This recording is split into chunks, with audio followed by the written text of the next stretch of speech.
आज हम चर्चा करेंगे फर्स्ट ईयर के कंपलसरी पेपर को लिटरेरी क्रिटिसिज्म एंड थ्योरी या फिर MEG 05। यानी आप अगर फर्स्ट ईयर के स्टूडेंट हो तो आपको MEG 05 वाला पेपर पढ़ना ही पढ़ना है। इसके अलावा आप कोई भी मॉड्यूल चूज कर सकते हो। इसके अलावा मैं मान के चल रही हूँ कि आप सभी को इग्नू के एडमिशन प्रोसीजर के रिगार्डिंग या एलिजिबिलिटी क्राइटेरिया के रिगार्डिंग किसी भी तरीके का कोई डाउट नहीं होगा। अगर डाउट है तो आप हमारी प्लेलिस्ट को एक्सेस कीजिए इग्नू MA इंग्लिश MEG, जिसकी लिंक मैं नीचे डिस्क्रिप्शन बॉक्स में साथ ही में कमेंट में भी पिन कर दूंगी।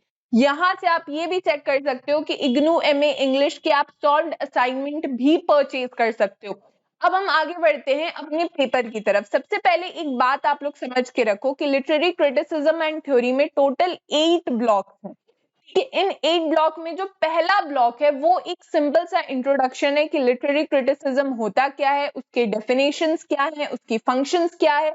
इसके अलावा जो लीडिंग टॉपिक है जो हमें मेजरली पढ़ना ही है वो है इंडियन एस्थेटिक्स, चाहे वो रसा हो, ध्वनि हो या श्वता हो या फिर अलंकार हो या फिर श्रुति हो। हमें ये जो दोनों टॉपिक है ना इनके बारे में जानकारी होनी ही चाहिए अगर हम लोग इंट्रोडक्शन वाले ब्लॉक को पढ़ेंगे। इसके अलावा जो हमारा दूसरा ब्लॉक आता है वो है क्लासिकल क्रिटिसिज्म। यहाँ पे हमें दो बड़े नाम देखने को मिलेंगे, प्लेटो एंड एरिस्टोटल। आप सभी को मालूम होना चाहिए कि प्लेटो और एरिस्टोटल में ना बहुत ज्यादा कंफ्यूजन, ये दोनों की जो थ्योरी है ना इमिटेशन की, उनकी बस थॉट प्रोसेस को वो दर्शाती है। इसके अलावा कैथरेसिस पे हम चर्चा करेंगे, ट्रेजेडी को हम समझेंगे, चाहे वो उसके एलिमेंट्स को हम देखेंगे। इसके अलावा अगर हम ब्लॉक 3 की चर्चा करें तो रोमांटिक क्रिटिसिज्म।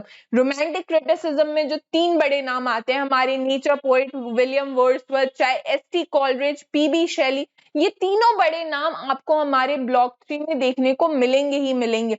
विलियम वर्ड्सवर्थ की जो preface to the lyrical ballads है इनके ऊपर अभी हमें चर्चा करना है। बायोग्राफिया लिटरेरिया या फिर अ डिफेंस ऑफ पोइट्री। देखो अ डिफेंस ऑफ पोइट्री ना कुछ नहीं, एक छोटी सी आर्टिकल है जो PB शेली ने लिखी थी। क्यों? क्योंकि उनके किसी फ्रेंड ने उन्हें कहा था कि पोइट्री लिखना कोई बड़ी बात नहीं है, इसमें कोई क्रिएटिविटी नहीं है। तब जाके PB शेली ने ये बात समझाई थी कि एक पोइट्री लिखना अपने आप में ही कितनी खूबसूरत बात है।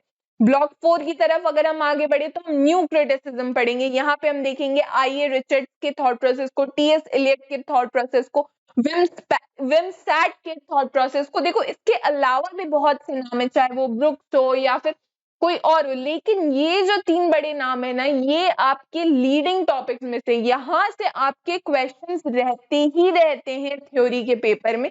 इसीलिए मैंने इन सारे टॉपिक्स को ना यहाँ पे मेंशन कर रखा। अगर हम आगे बढ़े जैसे कि ब्लॉक 5 की तरफ अगर हम बढ़े तो मार्क्सिस्ट व्यू ऑफ लिटरेचर। जैसे ही मार्क्सिज्म आता है हमारे सीधे दिमाग में आ जाता है रशियन रेवोल्यूशन। देखो यहाँ पे हमें क्या देखना है ना कि मार्क्सिज्म और लिटरेचर के बीच में क्या कोरिलेशन है, किस तरीके से मार्क्सिज्म जो है या फिर मार्क्सिस्ट जो है वो हमें बताता है कि कोई भी पर्सन जिस बैकग्राउंड से आता है उसकी लिखावट में ये बात हमें देखने को मिलेगी ही मिलेगी। यानी उसकी जो लेखनी होगी वो हमेशा उसके एनवायरनमेंट को ही शो करेगी। ब्लॉक 6 के रिगार्डिंग अगर मैं चर्चा करूं तो फेमिनिस्ट थ्योरी, यहाँ पे जो मेजर पार्ट हमें देखना है वो है फीचर्स ऑफ फेमिनिस्ट क्रिटिसिज्म। यानी फेमिनिज्म होता क्या है, उसके जो बेसिक फीचर्स हैं वो क्या होते हैं। फेमिनिस्ट को या फिर फीमेल को हमें एक न्यू इंडिविजुअल देना है। जितने भी फीमेल पोएट्स हुए चाहे वो वर्जिनिया वुल्फ हो, उनके हम लोग कार्यों को समझेंगे, उनके वर्क्स को देखेंगे। यहाँ पे कई बारी हमें कुछ ऐसे भी ऑथर या पोएट देखने को मिलेंगे जो कि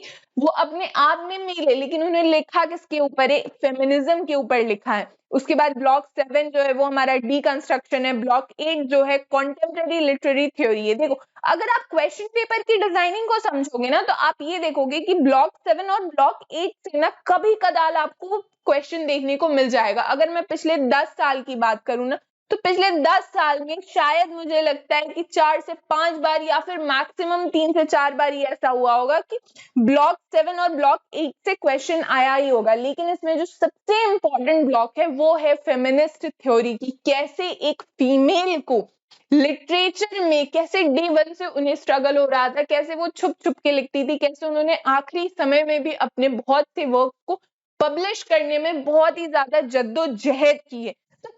short introduction of MEG 05।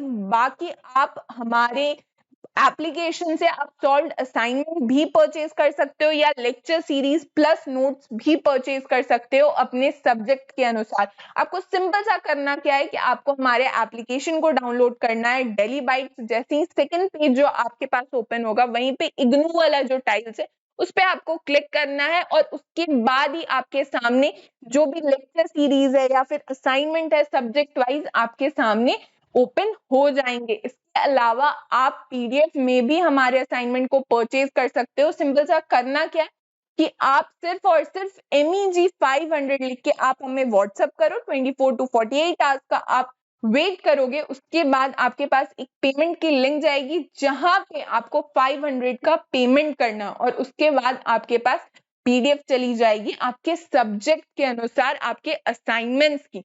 So this will be all about this lecture. हमारे सारे सोशल मीडिया के लिंक्स नीचे डिस्क्रिप्शन बॉक्स में अवेलेबल है।